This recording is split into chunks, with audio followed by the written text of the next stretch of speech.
l'univers, du monde visible et invisible, a quitté le ciel pour la terre, en prenant la forme d'un serviteur, né d'une vierge femme, conçu par la vertu du Saint-Esprit. Jésus-Christ, malgré son apparence humaine, en lui habitait toute la plénitude de la divinité, parce qu'il n'était pas que le Fils de l'âme, il était aussi le Fils du Dieu vivant.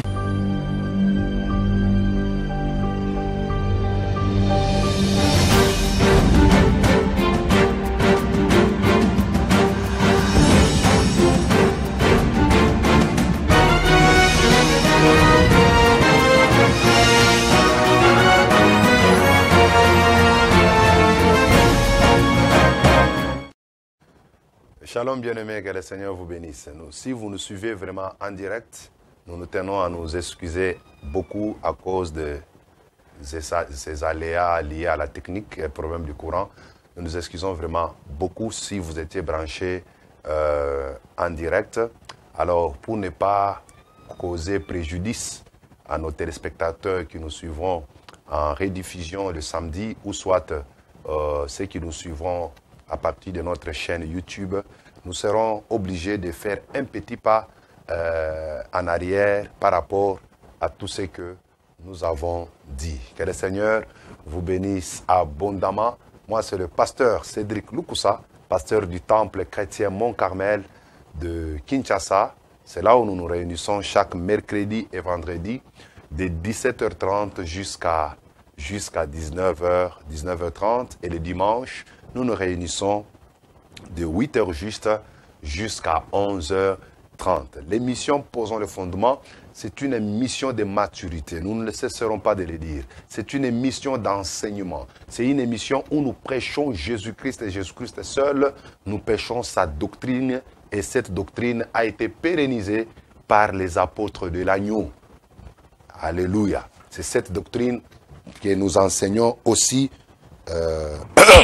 ici. Vous allez nous excuser un peu pour la voix. Alors, la fois passée, nous étions en train de parler sur un thème très important intitulé « Le passé, le présent et le futur d'Israël ». Je crois que par la grâce du Seigneur, c'est avec ce thème que nous allons terminer tout le mois d'avril. Très important, un thème très capital. Nous l'avons montré qu'en Matthieu chapitre 24, le verset 32 à 35, Jésus, parmi les grands signes du temps de la fin qu'il nous donne, Jésus parle du figuier dont les feuilles devaient devenir tendres. Et il dit, lorsque vous verrez les figuiers, les feuilles devenir tendres, sachez que mon jour est proche. Et cette génération-là ne passera pas. Et nous avons montré que dans la Bible, il y a des arbres qui représentent ou qui sont liés directement à Israël. Premièrement, nous avons les figuiers, nous avons la vigne et nous avons l'olivier. Plus tard, nous entrerons peut-être en profondeur pour montrer quand est-ce qu'Israël est comme figuier, quand est-ce qu'Israël est comme l'olivier et quand est-ce qu'Israël est comme la vigne. C'est très important. Mais du moins, en tant qu'Église, nous devons avoir un œil sur tous les événements qui sont en train de se passer en Israël. Nous devons regarder ce qui s'est passé en Israël dans le passé, ce qui se passe dans l'Israël présentement, et ce qui se passera plus tard. Nous ne devons pas négliger. Et en tant que prédicateurs, nous devons savoir ce qui se passe là-bas. Parce que Israël, la nation d'Israël, c'est tout un grand signe pour nous, l'Église, et surtout à ces temps ici de la fin. Et nous avons montré que le passé, le présent et l'avenir d'Israël, cela nous est expliqué très bien en Romains 9. Romains chapitre 9 nous parle du passé d'Israël. Romains 10 nous parle du présent d'Israël. Et Romains 11 nous parle du futur d'Israël. Et la fois passée, nous avons commencé avec le passé d'Israël. Et on était tenté de développer Romains 9, le verset 4 à 5. Et nous nous sommes limités à la création. Quel est le passé d'Israël? Quel est le passé d'Israël? Et nous avons vu, selon Romains 9, versets 4 à 5, Israël dans son passé, il avait environ 7 choses qui constituaient son privilège. Premièrement, il y avait l'adoption. Deuxièmement, il y avait les alliances. Troisièmement, il y avait la gloire. Quatrièmement, il y avait le culte. Cinquièmement, la loi. Sixièmement, les promesses. Et septièmement, les patriarches.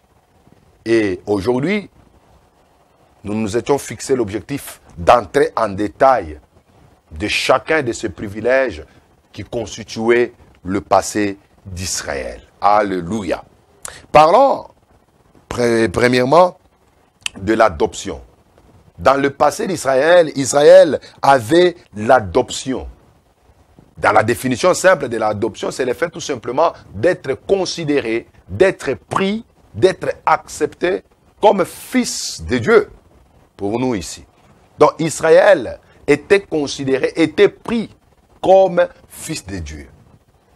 Était pris comme fils de Dieu. C'est pourquoi vous allez voir, quand nous parlons de qu'Israël avait l'adoption, cela ne veut pas dire que tous les Juifs étaient sauvés ou sont sauvés. Mais Dieu les a choisis souverainement, toute une nation, leur nation, afin qu'elle bénéficie de son appel, de son alliance et de sa bénédiction, et qu'elle soit témoin auprès des autres nations. C'est un privilège, c'est un choix de Dieu. Dieu a choisi la nation. Dieu a choisi Israël comme nation, afin que ce peuple-là puisse bénéficier de son appel, de la vocation, puisse bénéficier des alliances, des promesses, même de la bénédiction, et qu'Israël soit le témoin de Dieu auprès d'autres nations. C'est comme ça que Israël était considéré comme étant le fils de Dieu. Dieu l'appelait d'ailleurs son fils. En Exode chapitre 4, le verset 22, Dieu dit à Pharaon, « Pharaon, laisse aller mon fils, mon premier-né, et qu'il me serve. » Dieu demande à Pharaon de laisser aller son fils. Et Dieu appelle Israël mon premier-né. Donc Israël était en Égypte, pas comme n'importe qui, mais il était en Égypte comme le fils de Dieu. Il était en Égypte comme étant le premier-né de Dieu. Le premier-né de Dieu. C'est la raison d'ailleurs pour laquelle vous allez voir en Genèse 25, le verset 29 à 34, vous connaissez la fameuse histoire qui existait entre Ésaü et Jacob. Ésaü était le premier-né d'Isaac. Mais parce qu'il avait faim, il a vendu son droit d'aînesse à Jacob. Lui, il voyait comme si c'était juste un petit titre qu'on appelait aîné, mais il oubliait que l'aîné avait de droits. C'est ce que nous appelons le droit d'aînesse. Et lorsque vous lisez bien les Écritures et dans la coutume juive, l'aîné avait 3 droits. Les droits, les contenus du droit d'aînesse, il y en avait 3. La première des choses, l'aîné avait droit à la double portion de l'héritage. Là, vous allez le voir en Deutéronome 21, le verset 17. Deutéronome 21, 17, on donnait à l'aîné la double portion de l'héritage. Si chacun devait recevoir 10 000 $, chacun des enfants, l'aîné, lui, on lui donnait 20 000. Si chacun des enfants devait recevoir une parcelle, l'aîné, lui, avait droit à 2 parcelles. C'est ce qu'on appelle le droit d'aînesse.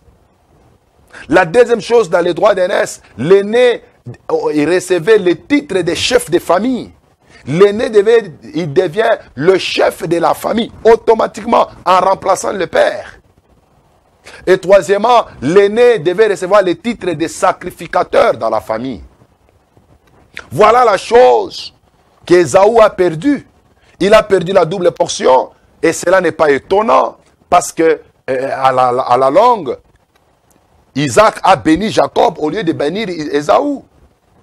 Il a reçu la double portion.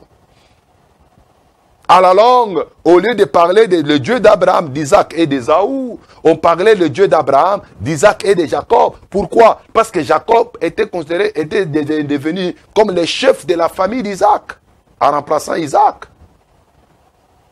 Et troisièmement, Jacob avait bénéficié le sacerdoce. Le sacerdoce. Quel privilège en tant qu'aîné. Maintenant, Israël devait bénéficier en tant que nation le droit d'aînesse, la double portion de l'héritage de Dieu. Il devait recevoir les titres de chef et il devait recevoir les titres de sacrificateur. Raison d'ailleurs pour laquelle Vous allez voir en Exode 19, le verset 5 à 6. Nous pouvons les lire. Dieu dit à Moïse de dire aux enfants d'Israël: maintenant, si vous écoutez ma voix et si vous gardez mon alliance, vous m'appartiendrez entre tous les peuples de la terre. Vous m'appartiendrez entre tous les peuples, car toute la terre est à moi. Vous serez pour moi un royaume de sacrificateurs et une nation sainte. Vous voyez un peu cela? Israël avait la vocation, dans les clauses de l'alliance de Sinaï, Israël avait la vocation d'être un royaume des sacrificateurs. C'est-à-dire tous les Juifs devaient être des rois et des sacrificateurs, et leur nation devait être considérée devant Dieu comme une nation sainte, une nation mise à part, une nation sélectionnée parmi tant d'autres pour appartenir à Dieu. Pour appartenir à Dieu. Mais malheureusement, cette alliance était conditionnelle. Si tu gardes mon alliance. Mais le fait qu'Israël a échoué à cette condition, c'est ainsi que Dieu a pris la royauté, il a donné à la tribu de Juda, il a pris les sacerdoces, il a donné à la tribu de Lévi. Vous comprenez un peu cela? Mais Israël avait ce privilège d'être appelé peuple de Dieu. Dieu s'est révélé à ses pères. Dieu s'est révélé à Israël. Le vrai Dieu, pendant que toutes les autres nations étaient sombrées dans l'idolâtrie. Mais Israël adorait le vrai Dieu. Et pas n'importe qui, le Dieu Tout-Puissant. Et il a démontré sa puissance en frappant l'Égypte pour libérer son peuple. Et tout au long de la marche d'Israël, ce Dieu-là puissant s'est révélé qu'il était du côté d'Israël. Tout celui qui attaquait Israël tombait. Israël avait l'adoption, c'est dans son passé, un passé glorieux. Ils étaient considérés comme fils de Dieu, le premier-né de Dieu, et ils avaient le droit d'aînesse. Alléluia. Le Seigneur est tellement bon. En Osée chapitre 11, le premier verset, Dieu dit là-bas que Israël, pendant que tu étais encore jeune, je t'aimais, j'ai appelé mon fils hors d'Égypte. Israël est sorti de l'Égypte comme le premier-né, comme le fils de Dieu, et Dieu l'aimait.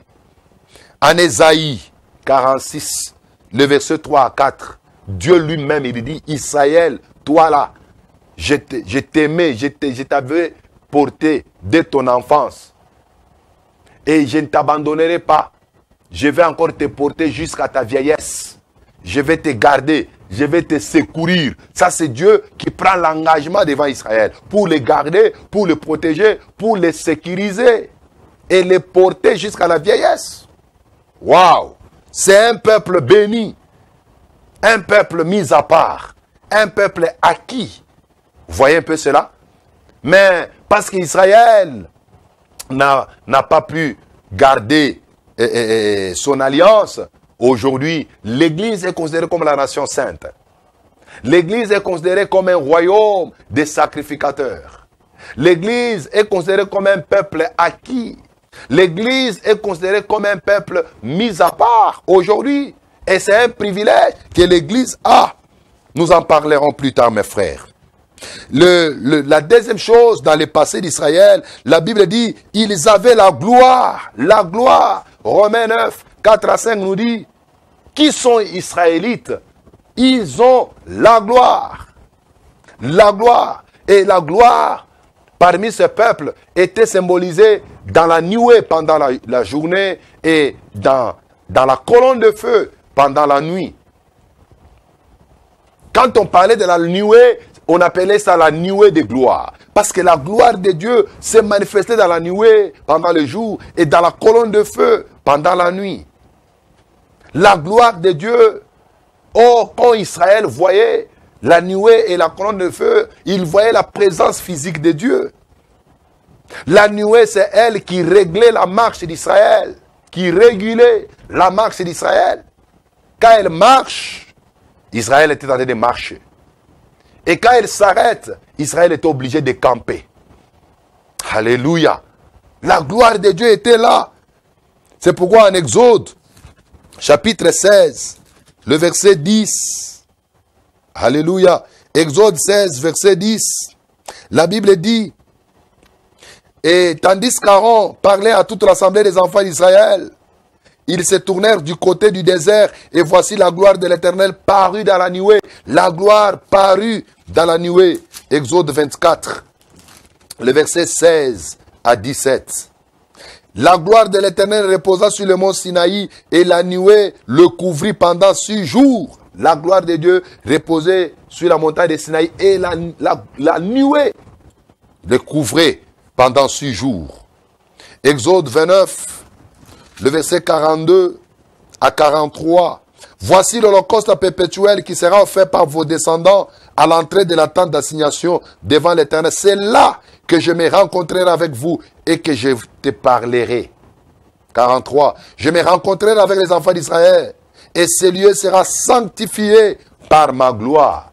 Ce lieu sera sanctifié par ma gloire. Alors que la gloire de Dieu était manifestée au travers de la nuée.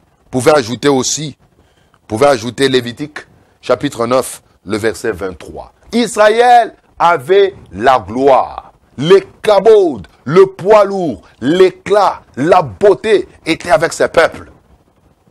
C'était un privilège et c'était dans son passé. Et troisième chose, dans son passé, la Bible dit, ils avaient les alliances. Les alliances. Et quand on parle d'une alliance, c'est une promesse qui lie légalement. C'est un accord ou un contrat entre Dieu et l'homme, entre Dieu et une famille, et entre Dieu et une nation. C'est ce qu'on appelle alliance. Un contrat, un accord entre Dieu et un homme, entre Dieu et une famille, et entre Dieu et une nation. Ça, c'est l'alliance. Et dans la Bible, nous avons au total 8 alliances. 8 alliances, de Genèse jusqu'à la fin. 8 alliances. La première alliance, c'est l'alliance en Éden. La deuxième alliance, avec Adam déchu.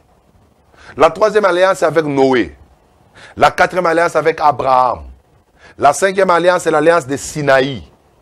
La sixième, c'est l'alliance avec Israël pour la terre promise. La septième, c'est l'alliance avec la maison de David. Et la huitième, c'est la nouvelle alliance. La nouvelle alliance. Mais parmi ces 8 alliances, il y a 6 qui sont liées directement avec Israël.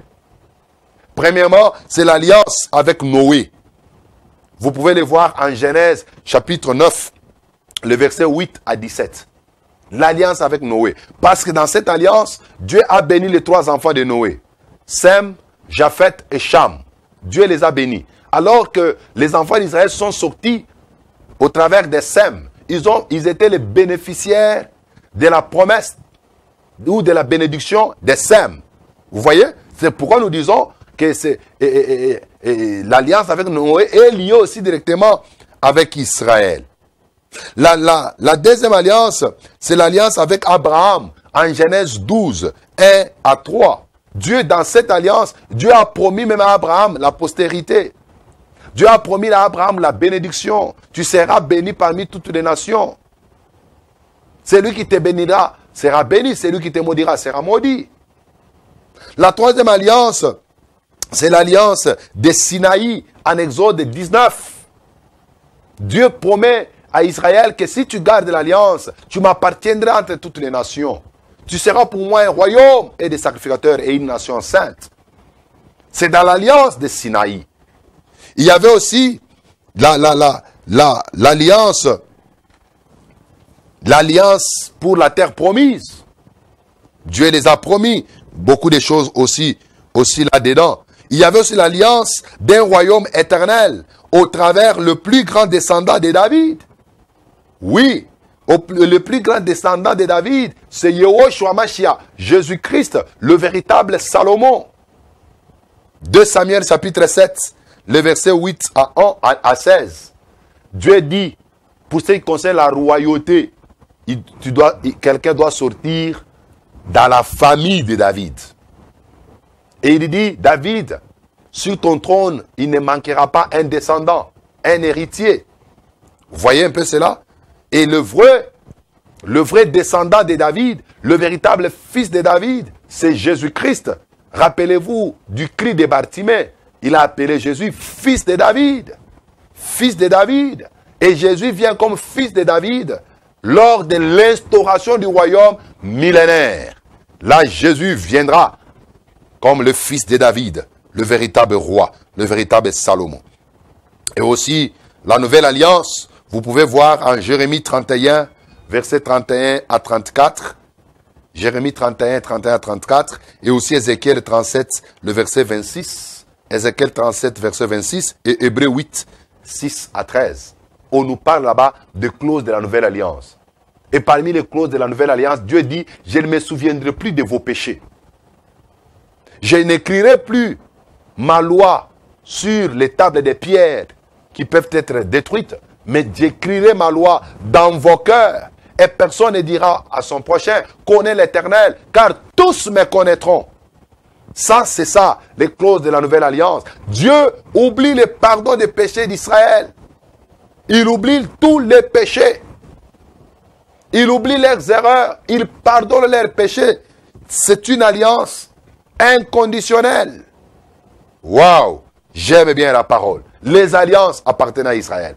Même nous aujourd'hui, les chrétiens, quand nous nous disons que nous avons aussi droit à la nouvelle alliance, c'est par grâce. Mais la nouvelle alliance était pour Israël. Dieu dit, j'écrirai mes lois dans vos cœurs. Vous voyez un peu? Jérémie 31, 31. Dieu avait commencé la nouvelle alliance avec Israël. Il l'avait promis. Si nous, l'Église, nous sommes aussi les bénéficiaires, c'est par grâce de Dieu que nous en bénéficions. Et Israël, lorsque Jésus est venu pour la première fois, il a raté d'entrer dans les bénéfices de la nouvelle alliance. Et l'Église en a bénéficié. Mais après l'enlèvement de l'Église, Israël sera encore bénéficiaire de la nouvelle alliance. Israël va bénéficier encore de la nouvelle alliance. C'est pourquoi on dit que les alliances les appartenaient. Regardez un peu le nombre d'alliances conclues qui sont liées avec Israël. 6 environ. Et il n'y a que, je peux dire, 2 avec l'alliance en Éden et l'alliance avec Adam déchu qui concernait pratiquement tout le monde. Oui, c'est vrai que beaucoup aussi se retrouvent dans l'alliance avec Noé. Mais Israël est aussi là-dedans. Il commence là-bas, Noé. Mais dans l'alliance avec Abraham, toutes les autres nations ne sont pas considérées. Ils ne sont pas bénéficiaires de l'alliance avec Abraham. À moins que vous soyez croyants. Alléluia. La 4e chose, dans le passé d'Israël, Israël avait le culte. Ils avaient le culte. C'est-à-dire, ils avaient la possibilité de servir Dieu au temple. Vous voyez un peu? Et quand on parlait du culte, on voyait tout système de sacrifices, de cérémonies que Dieu avait révélé à Moïse. En Exode 29, 43 à 46. Je me rencontrerai avec les enfants d'Israël et ce lieu sera sanctifié par ma gloire. Je sanctifierai la tente d'assignation et l'autel. Et je sanctifierai Aaron et ses fils pour qu'ils soient à mon service dans les sacerdoces. J'habiterai au milieu des enfants d'Israël et je serai leur Dieu. Ils connaîtront que je suis l'Éternel leur Dieu, qui les a fait sortir du pays d'Égypte pour habiter au milieu d'eux. Je suis l'Éternel leur Dieu. Le culte appartenait à Israël. Israël était le seul peuple qui sacrifiait, qui donnait les offrandes au vrai Dieu. Les autres peuples donnaient des offrandes, mais au faux Dieu. Ils donnaient des offrandes à Satan, ils donnaient des offrandes à Baal, au dieu d'Astarté et à d'autres divinités.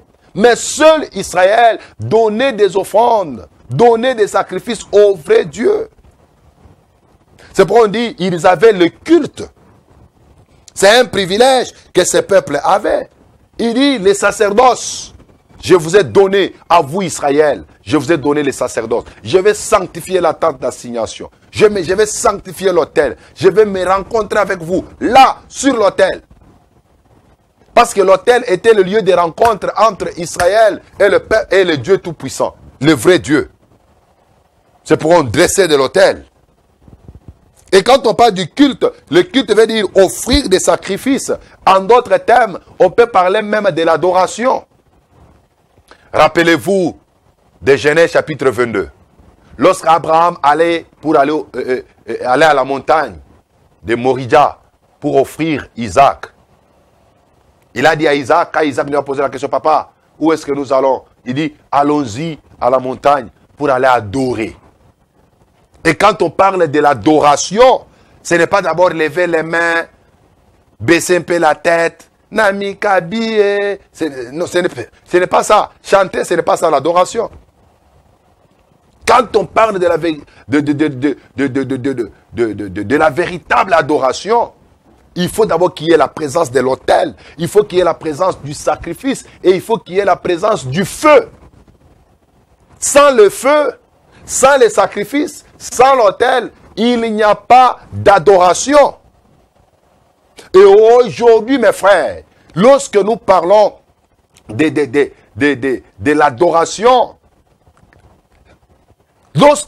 de l'adoration, il faut premièrement qu'il y ait l'autel qui est représenté par la croix de Christ. Le sacrifice, c'est Jésus lui-même. Et le feu, c'est le Saint-Esprit. Qu'est-ce que nous adorons? Qui est-ce que nous adorons? Et nous le faisons comment? Adorer, ce n'est pas d'abord chanter, mais c'est une attitude du cœur, c'est une attitude de vie. C'est une façon de vivre. Lorsque tu crains Dieu, tu es en train de l'adorer. Lorsque tu marches dans la sainteté, tu es en train d'adorer Dieu. Et c'est ça le culte. Le culte appartenait à Israël. L'adoration appartenait à Israël seul. Israël seul avait le droit, le privilège d'adorer Dieu. D'adorer le véritable Dieu. Et lorsque vous lisez en Exode 30, les versets 11 à 30, on nous donne 3 conditions pour célébrer le culte. 3 conditions pour célébrer le culte. La première des choses, il faut être racheté. Il faut être racheté. C'est les versets 11 à 16. Si tu n'es pas racheté, tu n'as pas droit de célébrer le culte. Tu n'as pas droit d'adorer. L'adoration, c'est pour les racheter. Deuxièmement, il faut être lavé ou purifié. On te lave les mains, on te lave les pieds. Ça, c'est le verset 17 au verset 21. Et troisième condition pour célébrer le culte, il faut être oint. Oint. C'est le verset 22 à 30. 3 conditions pour célébrer le culte. Il faut être racheté. Il faut être lavé. Et il faut être oint. Et aujourd'hui, ces conditions sont encore d'actualité. Mais les images ont juste changé. Il faut être racheté. L'adoration, ce n'est pas pour les païens. Un païen ne peut pas adorer Dieu. Il peut peut-être le louer, mais pas l'adorer. Parce que la louange est à toute créature, à tout celui qui respire. Il peut louer Dieu selon Psaume 150. Mais l'adoration, c'est pour les racheter. Les racheter, parce que c'est une manière de vivre. C'est pourquoi Israël ne vivait pas comme toutes les autres nations. Ils avaient des lois que les autres nations n'avaient pas. Vous voyez un peu cela? Ils avaient une alliance que les autres nations n'avaient pas avec Dieu. C'est pourquoi, mes frères, il y a les gens qui peuvent se comporter comme ils veulent. Ça ne peut pas inquiéter Dieu. Mais un croyant, lorsqu'il se comporte mal, il suscite la jalousie de Dieu. Parce que le croyant est en alliance avec Dieu. Il est en alliance avec Dieu. C'est pourquoi chaque fois qu'Israël commettait les erreurs, Dieu le frappait et le livrait entre les mains de ses ennemis. Pourquoi? Parce que Dieu, c'est un Dieu jaloux. Un Dieu jaloux. Donc il faut être racheté. Et nous aujourd'hui, selon 1 Pierre 1, 18 à 19, nous sommes rachetés non par les choses périssables, mais nous sommes rachetés ni par de l'or, ni par de l'argent, mais par le sang précieux de l'agneau prédestiné avant la fondation du monde. Nous sommes rachetés par le sang de Jésus. Nous sommes rachetés. Tout celui qui croit en Jésus, il est racheté. Et il a droit à l'adoration. Il faut être lavé. Il faut être oint. Mais mon frère, nous sommes lavés par la parole. Nous sommes lavés par la parole. Le fait que tu entends la parole pure, elle te lave, elle te sanctifie. Et nous sommes oints du Saint-Esprit. Luc 4, le verset 18. Nous n'avons plus encore besoin de l'huile d'olive.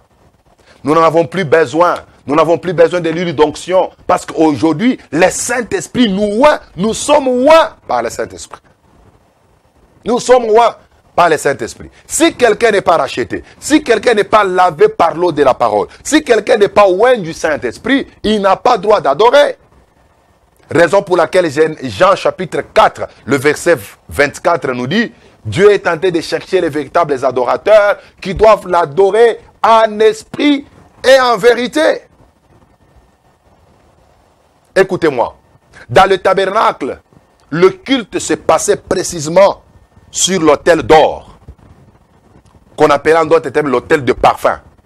C'est là où les sacrificateurs entraient là chaque jour pour offrir le parfum le matin et le soir. Ils le faisaient 2 fois. Et l'autel de parfum ou l'autel d'or était juste à l'entrée du voile qui séparait le lieu saint et le lieu très saint. C'est là où se passait le culte. C'est là où se passait l'adoration. C'est là où les prières montaient vers Dieu. Mais avant que tu arrives là, avant que tu sers sur l'autel d'or, tu dois passer d'abord par la porte qui est Christ. Tu dois passer encore par l'autel d'airain qui est la croix. Tu dois passer par la cuve d'airain. La nouvelle naissance, tu dois naître de nouveau. Tu dois être lavé. Parce que dans la cuve d'airain, on s'est lavé les mains, on s'est lavé aussi les pieds. Et quand tu te laves, tu t'es regardé parce qu'elle était formée, fabriquée par les miroirs des femmes. Donc tu te laves l'eau, tu te vois là-dedans. Mais aujourd'hui, mes frères, nous avons des chrétiens qui ont sauté les murs. Ils ont escaladé les parvis. Ils se retrouvent seulement dans le lieu saint et en train de servir à l'hôtel des parfums. Non! Ce sont des voleurs. Ce sont ces gens-là qui nous créent des dégâts. Parce que lui, il n'a jamais fait l'expérience de la croix. Il ne s'est jamais lavé dans la cuve d'airain. Il ne porte pas la robe blanche. Vous voyez? Et il se retrouve, il chante, il se retrouve, il est pasteur, il se retrouve, il est intercesseur, il est protocole. Et il sert Dieu. Non! Les 3 conditions doivent être respectées. Toi qui adores Dieu, est-ce que tu es racheté? Toi qui adores Dieu, est-ce que tu es lavé par l'eau de la parole chaque jour encore? Est-ce que tu es oint du Saint-Esprit chaque jour encore? C'est ça le problème. Et c'est ça la maladie de l'église d'aujourd'hui. Nous avons des gens que nous appelons des chrétiens à l'église, mais qui ne sont pas nés de nouveau. Nous avons des gens que nous appelons des chrétiens à l'église. Il est protocole, il est modérateur. Mais il vit dans le péché. Il vit dans le mal. Quand on appelle culte, ce n'est pas lever les mains. Ce n'est pas aller à genoux. Mais c'est une attitude du cœur vis-à-vis de Dieu. C'est un comportement qui honore Dieu. C'est ça le culte. C'est ça l'adoration. Et Israël, à son temps, avait le privilège d'avoir le culte. Ils avaient le culte, le vrai. La 5e chose, mes frères. Vous savez, ces choses, nous les parlons avec tout le cœur. Parce que nous voulons voir l'Église du Seigneur comprendre la richesse de la mort de Jésus à la croix. La 5e chose qu'Israël avait comme privilège, la Bible dit, ils avaient la loi. Waouh! Ils avaient la loi. Et quand vous regardez l'ensemble de lois d'Israël, c'était aux environs de 613 lois. 613 lois. Et parmi les 613 lois, ils étaient répartis en groupes de 3. Il y avait ce qu'on appelait les décalogues, où les lois morales. Vous voyez? Ça, ce sont les 10 commandements. Exode 20, les 10 commandements. La deuxième des choses, il y avait ce qu'on appelait les ordonnances. Les ordonnances, c'était des lois qui régissaient la vie religieuse d'Israël. Comment ce peuple-là devait s'approcher de Dieu. Comment les souverains sacrificateurs devaient s'habiller. Comment ils devaient célébrer le culte. C'est ce qu'on appelait les ordonnances. Et troisièmement, il y avait ce qu'on appelait les lois civiles ou les préceptes. Les lois civiles ou les préceptes. Vous voyez? Les lois civiles ou les préceptes. C'était des lois qui régissaient la vie civile des enfants d'Israël. Exemple, si tu voles tu voles un agneau, tu devais remettre 4. Si tu voles un bœuf, tu devais remettre 5. C'était des lois civiles. Tu ne peux pas toucher à une fille vierge. Vous voyez? C'était des lois civiles. Tu tues par l'épée, on te tue aussi par l'épée. C'était une loi civile. Alors l'ensemble de toutes ces lois étaient 613. 613 lois au total. Mais regardez mes frères, Jésus vient à Matthieu 5, le verset 17. Il dit, je ne croyais pas que je sois venu pour abolir la loi, mais plutôt pour accomplir la loi. Ce verset crée beaucoup de confusion. Jésus dit, ne croyez pas que je sois venu abolir la loi, mais accomplir la loi. Et la question principale est de savoir, quelle est la loi que Jésus est venu accomplir et quelle est la loi que Jésus n'est pas venu abolir. C'est très important. Quelle est la loi que Jésus est venu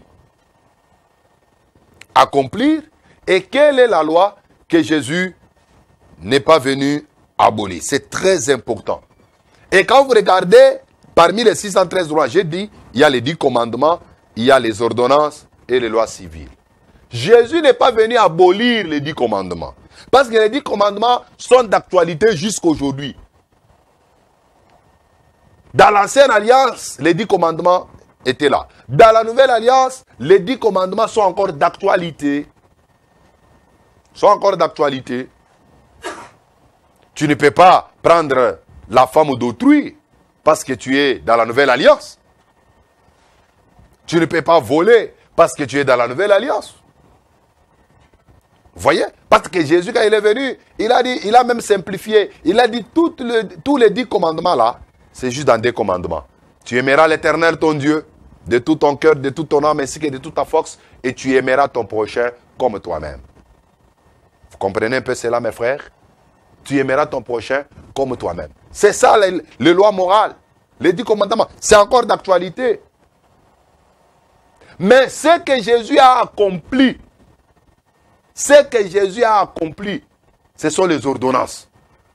Tous les sacrifices de l'Ancien Testament étaient accomplis en Jésus. Jésus est le sacrifice par excellence. C'est pourquoi en Jean chapitre 1, le verset 29, Jean l'a présenté comme étant l'agneau de Dieu qui ôte les péchés du monde. Il est le sacrifice par excellence. N'est-ce pas, Hébreu nous a dit, tu n'as voulu ni corps, ni sacrifice, mais tu m'as formé un corps. Jésus est le sacrifice qui ôte les péchés. Et les péchés aussi du monde. Il ôte les péchés, le péché. Il ôte aussi les péchés. Le péché comme les péchés originels, les péchés d'Adam, et les péchés comme les actes que nous posons. Jésus a ôté cela parce qu'il est le sacrifice par excellence. Là, il a accompli. Alléluia. Il a accompli. C'est très important, mes frères. Israël avait les bénéfices de la loi. Les 613 lois, c'est pour Israël. Waouh, un peuple mis à part. Sixièmement, la Bible nous dit en Romains 9, 4 à 5 qu'Israël avait les promesses. Et quand on parle des promesses, on fait allusion probable à l'annonce du Messie qui est sorti d'Israël. Les promesses. Il offre la vie éternelle et instaurera le royaume éternel. Il instaurera le royaume éternel. Ils avaient les promesses. Acte 2. 39. Acte 2, 39. La parole du Seigneur dit, car la promesse est pour vous, pour vos enfants et pour tous ceux qui sont au loin, en aussi grand nombre que le Seigneur notre Dieu les appellera. Ils avaient la promesse, Joël 2, 28, la promesse du Saint-Esprit. Ils avaient la promesse aussi du Messie. Acte 13, le verset 32. Acte 13, le verset 32 à 34.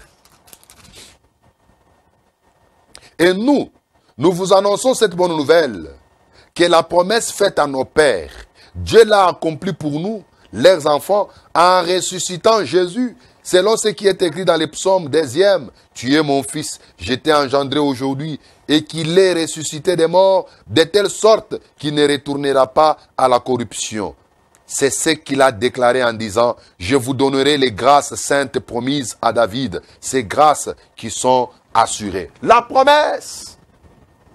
Le Messie devait sortir d'Israël, c'était une promesse.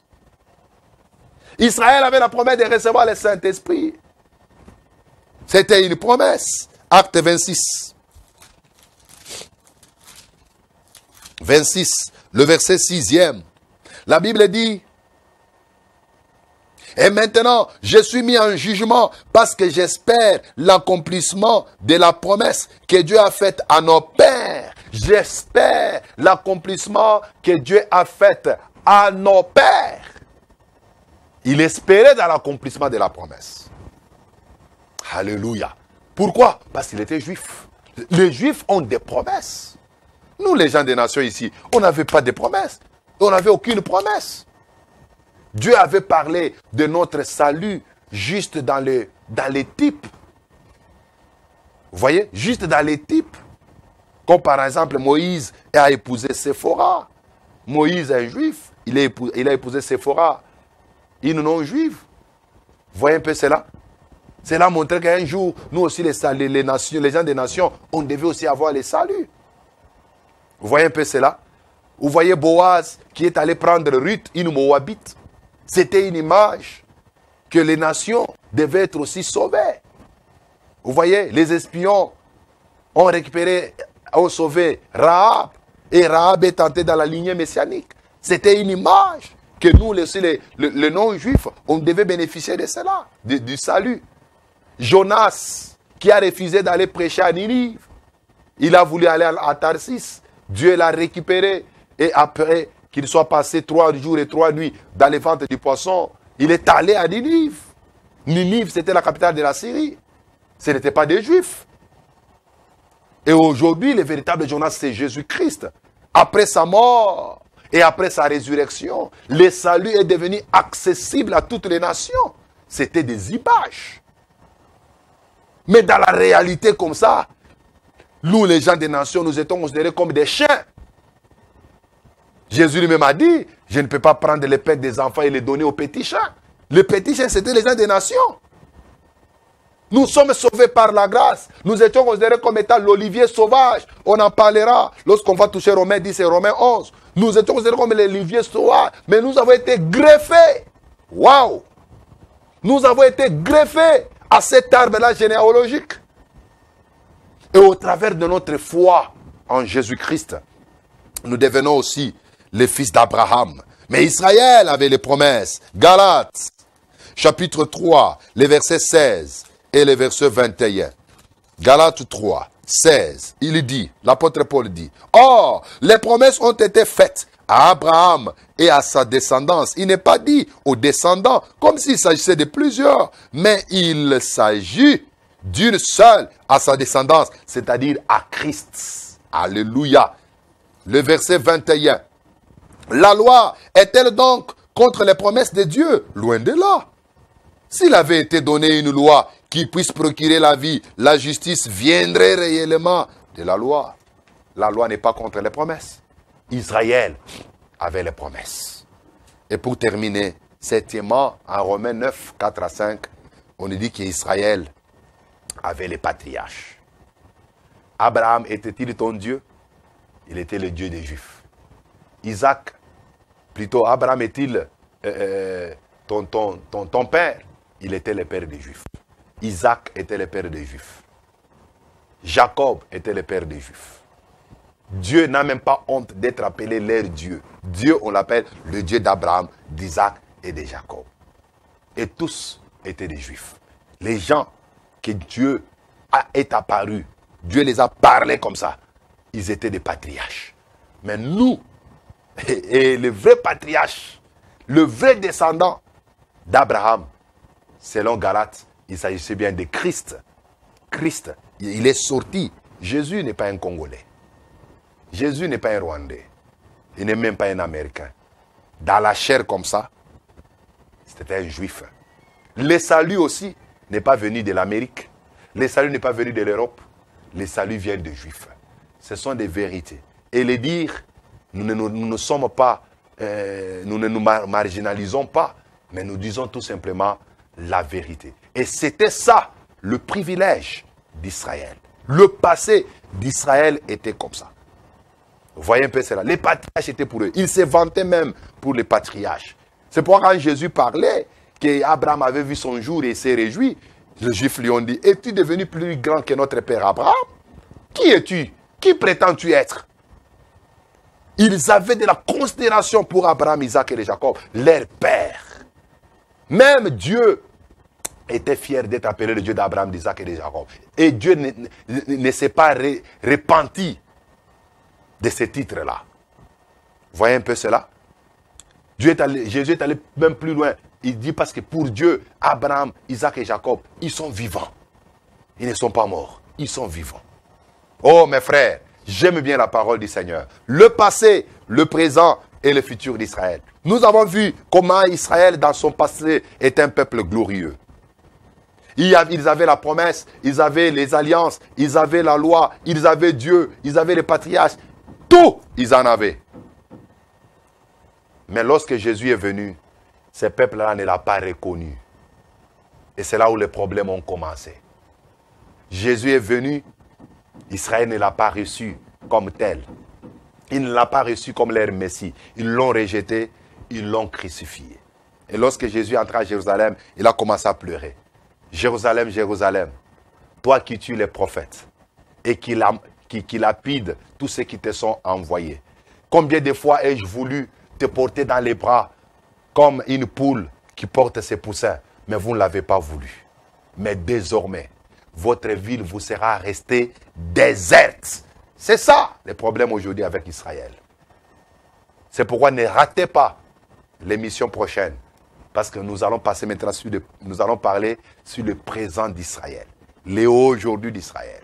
Depuis l'époque de Christ jusqu'à maintenant. Nous allons un peu expliquer ce qui se passe là en Israël. Il ne faut pas rater. Et plus tard encore, nous parlerons sur l'avenir d'Israël. Pour ce soir, que le Dieu d'Abraham, d'Isaac et de Jacob, qu'il vous bénisse. Les dieux que nous servons, qu'il vous bénisse abondamment. Moi, c'est le pasteur Cédric Loukoussa.